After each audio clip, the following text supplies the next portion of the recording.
Ayyena shama kam jirtu hordoftotaaf kabajamtoota OTS Silsaa channel unnumti keessan nagaa keessanii annagaa kiyya waaqeenaa galatu baga nagaa taatan baga nagaadhaan bara 2011 keessaa gara 2012tti dabartanii isiniin jedha hordoftootiyya egaan ammaan dura akkuma beektanii bara 2011 kana keessa wantoota hedduu walirraa barachaatii turre yaadota hedduu wal gaddaraatii turre namoonni baay'een keessanis koomentii irratti wantoota garaagaraa kanneen nagaafatan kanneen immoo koomentii jajjabinaa garaagaraa naaf kennaa turtan hundumti keessan yoo ni jirtu galatoomaa baay'ee tokko isin galateeffadha baay'ee tokkoon isin kabajan isiniin jedha egaan bara 2012 kana bara haaraa dhufaa jiru kanatti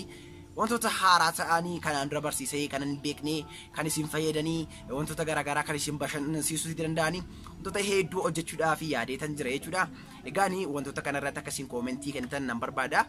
viidiyoo kana jalatti gaa wanta akkamii akkan isiniif hojjedhu barbaaddu wanti akkamii immoo yoo isiniif fooyyeetu irra caalaa isinitti tola isa kana kanarratti yaada osoo kennitanii baay'ee tokko gaariidhaan isiniin jedha egaan akka mataa kiyyaatti akkin yaadu isinii wajjinii akkuma faamiliidha jechuudha baay'een keessanis akkuma maatiittidha kan wallaalaatti jiru kanaaf egaa maatiin immoo wal gorfatanii hordoftootiyya kanaaf egaa akkasii yaadata gaggaarii naaf kennitan nan barbaada baay'een keessan koomentii irratti gaaffii garaagaraa akka naggaafachaa turtanii nin beeka baay'ee keessan dubbiseetan jira kan nama hin dubbisne tokko iyyuu hin qabu jechuudha hordoftootiyya garuu maal laseetu koomentii irratti gaaffii nagaafattanii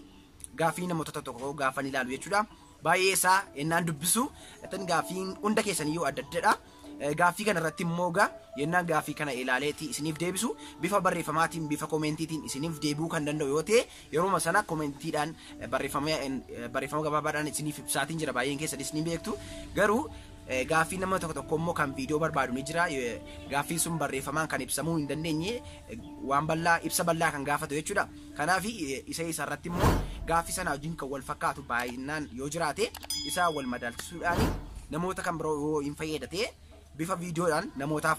akka inni oolutti hojjechaatiin jira jechuudha daawwattootiyya kanaaf egaa warri gaaffiin keessan isiniif hin deebiin jiran suutuma suuta isiniif deebisaa kan deemu ta'a waan ta'eef xiqqoo isheellee naaf obsaan isiniin jedha hordoftootiyya egaan bara 2012 kanatti kan viidiyoo garaagaraa wantoota akka diraamaa wantoota bashannansiisoo ta'anii barsiisoo ta'anii teekinooloojii kan wal qabatan wantoota hedduu barsiifamuun ni danda'ama waan ta'eef fedhii keessa waan akkamiidha osoo waan akkamii isiniif hojjedhe waan akkamii isiniif dhiyeesse barbaaddu viloogii garaagaraa wantoota barbaadanii iddoo barbaadan deemee viidiyoo garaagaraa kana riikardii godhee isiniif dabarsootiin nan danda'a jechuudha bifa sinmaatikii ta'eedhaan jechuudha bifa viloogii garaagaraadhaan piraankii garaagaraa wantoota hedduutu jira akkuma beektanii wanti hin hojjetamne wanti ganaa hojjetamuutii qabu wanti nama bashannansiisuu nama barsiisuu danda'an wantoonni baay'ee waan jiraniif fedhe keessan isin gaafadhe jechuudha istiimee koomentii irratti naaf barreessaan isin jedha yaada keessan kanaaf egaa bara 2012 kanatti bifa haaraa ta'eetiin itti seenna jechuudha hordoftootiyya egaan bara 2011 kana keessa koomentii gaggaarii kanneen naa kennaa turtan hunda keessan iyyuu ammas irra deebiin galatoomaa isiniin jedha egaan bara 2012 kanatti wal gargaarree bifa haaraadhaan itti ceenaa akkasiin na waliin taasan immoo homaa waa tokko shakkii hin qabnu isiniin jedha egaan hordoftootiyya kanuma isin jechuuf dhufee jechuudha hordoftootiyya asumaan dhufuun koo erginafne waa'ee baakgiraawundii kana namoonni baay'ee na gaggaafatan ni jirtu baakgiraawundii kana akkamitti geddarte kan jettan ni jirtu jechuudha baakgiraawundii kana kan inni itti geddareetti jiru giriin iskiriinii itti fayyadamee jechuudha giriin iskiriinii kun maalidha iskiriinii moo itti moo kan naan jettan ni jirtu arallam green screen jechuuni carqii normaalii greenii ta'e jechuudha greenii yennaan isin jedhu magariisa kan ta'e homaa waa tokko kan hin qabu fakkeenyaaf isinitti agarsiisuu danda'a carqii bifa kanaatiin jirudha jechuudha amma ilaaluutiin dandeessu akkuma agartanii baakgiraawundiin isaa carqii magariisaa kan ta'edha jechuudha kanaaf isin wanta magariisa ta'e wantootuma magariisaa karliin isaa tokko ta'anii filachuutiin dandeessu isaan irratti riikardii taatanii Kain master yookiin immoo soofteerii Premium Pro wantoota garaagaraatu jira After Effects wantoota barbaadan kamitti fayyadamtaniitu irraa kaasuu dandeessu garuu Android matti fayyadameen yeroo baay'ee kan irraa kaasu